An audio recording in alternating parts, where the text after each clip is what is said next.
So he was diagnosed at 6. In fact, it was July 4th, because we were getting ready for the fireworks show next to our house, and we noticed something was off. The cancer is called medulloblastoma. It is a hard cancer that resides in the medulla oblongata, right next to the brainstem. She was immediately airlifted to Iowa City Children's Hospital, where they did several procedures and ended up resecting the tumor via brain surgery.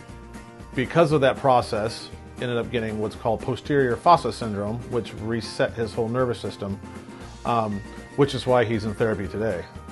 So when Riley first came in a couple years ago, he had spent close to a year at St. Jude, and so we were starting from scratch. He's come a long way. Like I said, we couldn't sit up without having our hands on the floor, and now we're moving all over the floor.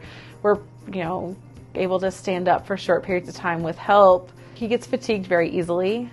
He's been through chemo and radiation, and that kind of wipes out your energy system.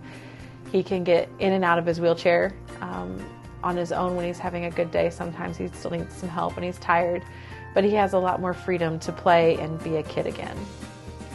So our energy level is higher, our ability level is higher, and we keep hoping to keep going because they have big goals as a family for him.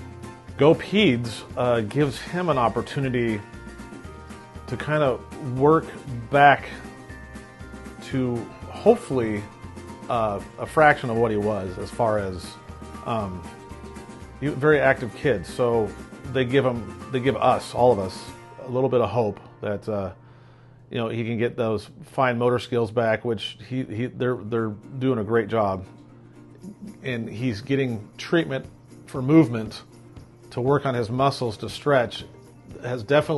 We've noticed a definite improvement in the last 2 years. Can he walk yet? No, of course not. But that's the nature of posterior. Some of these kids, it takes 7 to 10 years before they can get back on their feet. He can hold a fork and he can feed himself. So these are things he couldn't do 2 years ago. So it's definitely been an improvement and helped his way of life with these therapies here. So I would definitely say, yeah, it's definitely helped him. I think what's unique about Riley is that he has a drive. He has a goal and he wants to get there. He wants to walk. He wants to get back to what he was doing, and he wants to be at school with his friends and be able to play with them again.